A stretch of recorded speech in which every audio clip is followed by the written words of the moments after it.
I didn't know, except for Shannon. But what struck me and what I have realized the audience has been saying for the last few years is that the show didn't feel connected. And I understood why, because when I showed up, I like couldn't even tell who was friends with each other. It was just odd. And of course, they had let half the cast go and hired new people and all of that. So it really was a reboot, rebuild.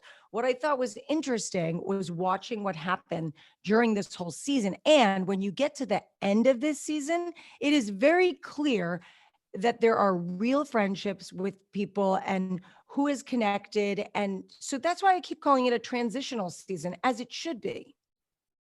That makes a lot of sense. And I know that you have called it a transitional season. I know that was part of your wanting to come back, in addition to, your children are older and showing their stories. And, it was like helping to rebuild and all these authentic relationships. What do you say when someone like, does someone from another franchise have a right, like Margaret Josephs just said, like, she doesn't see it, like, should people from other franchises be commenting on this? And do they really know?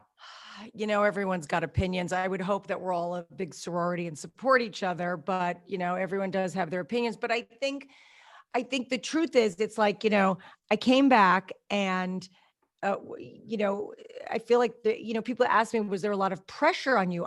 To me, I didn't think so. I wasn't like, whoa, so much pressure on me. This is an ensemble show. The show is greater than the sum of its parts. The whole is greater than the sum of its parts, right? I'm just one cog in the wheel here.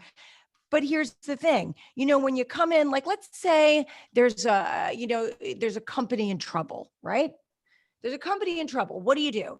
You come into the company, you cut out the dead weight, things that aren't working, and then you rebuild.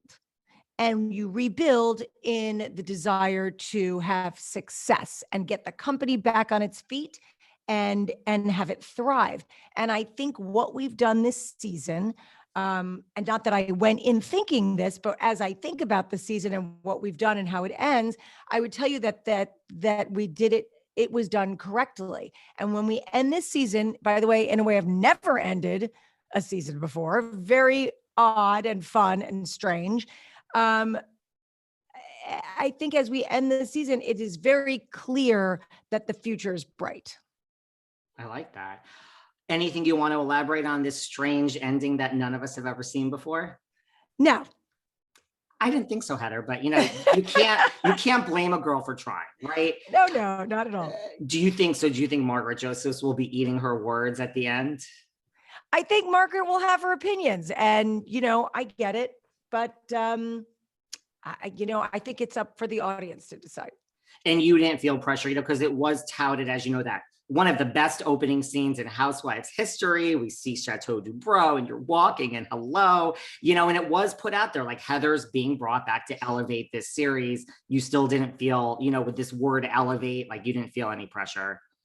No, not at all. As a matter of fact, I was joking. I was like, yeah, well, elevated, classy, and elegant, quickly deteriorates into snobby, pretentious, and whatever. You can't win. You can't win with everyone. The people that wanted to see my house are, upset that I'm showing my house. You just can't win. But I will say this. I mean, with all of the nonsense that comes and the drama and all of that, just having those scenes with my family and the amount of messages that we received, about the kids and the things they're going to and the way we parent and the conversations we have, it touches my heart. And I love that we're affecting people. And even if we affected just a few families and a few people, that would have been enough. Yeah. I mean, I would imagine, if this Housewives thing and the QVC and 7 Year Stitch and Botched and everything else you guys don't have going on, you might be like doing TED Talks for like PFLAG around the world, Heather. Like the way it's been handled has been just truly touching to watch as a member of the LGBTQ plus community myself. Well, I appreciate that. Thank you. And, I always say this, but like I grew up in a house that nothing was discussed. And so our house is the polar opposite. Sometimes the kids aren't really excited about talking about everything, but we do have a really open household. And I'm really proud of my kids and my family and my marriage. And not that we're perfect, because we're not. And, we have daily struggles. I mean, yesterday am I allowed to curse? Yeah, you can say whatever you Yeah, want. yesterday was a shit show. I mean, this one was like going off about that. You know, it's like with marriage, you know. I always say in a relationship, when you have a partner for a long time, there are good days and bad days. There are good weeks and bad weeks. There are actually good years and bad years. You know, it is what it is, but it's how you get through it. That makes a lot of sense. Well, you and I joked about your house before we went on. I mean, I was one of those people that was thrilled to listen. We see Gina. What do you say about your relationship with Gina? It's kind of like Big Brother, you know, it's kind of like Big Sister, Little Sister. You know, we see Gina understanding like the importance of towel warming draws and, you know, talk to me about Gina. She's great. You know, I immediately connected with her. We did that New York thing, which, you know, so we had sort of a common bond. And I just liked her. I really just liked her energy. I take people at face value, and people have asked me if I went back and watched old episodes and all of that, and I didn't. And in the same way, when I joined the cast the first time, I didn't go watch the shows because I wanted to meet people authentically and form my own opinions. Because I think everyone's allowed to be who they are in that moment and not have to, you know, worry about what they've done or said in the past. So I just immediately clicked with her.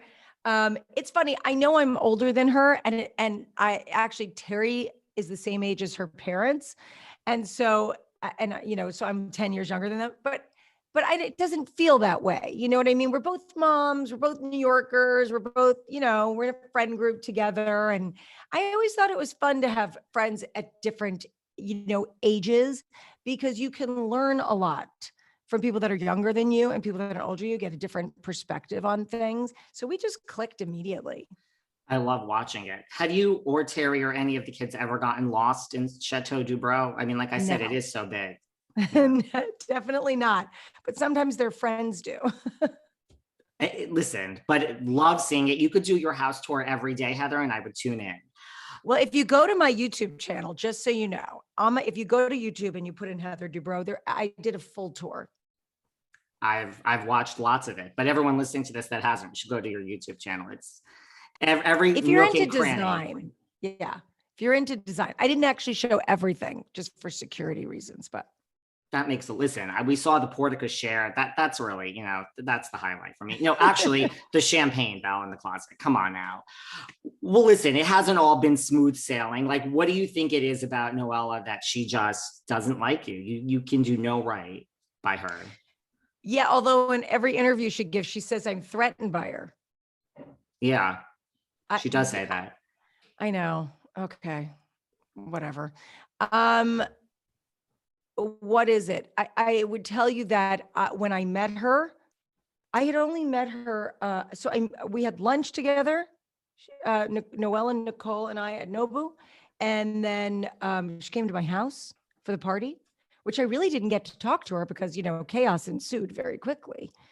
And then I saw her at Emily's house for Shane's party, where we were fine, great. I brought her a little present for being sweet to Max, and you know everything was fine. And then all of a sudden, she came over to my house and started telling lies about me and making up stories and all this nonsense that's been perpetuated. And so my thing is like, I just don't like inauthenticity. You know, be who you are, be yourself. Don't lie about people. Don't make up stories. Don't try to create drama for drama's sake. Not only does it not work for me, it doesn't work for the audience.